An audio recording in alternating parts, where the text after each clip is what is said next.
Makulit man ako sa iyong paningin, pilosopo man ko na ako tanungin, pero pag ako naglambing, asahan mo, tatamis pati asin. Shaking, drinking all this coffee. This last few weeks. Ano bang tipo mo sa isang lalaki? Mabait, marespeto, yung simple lang. Sana ako na lang. Ha?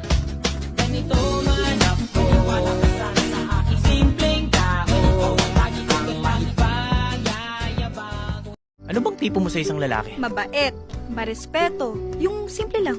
Sana ako na lang. Ha?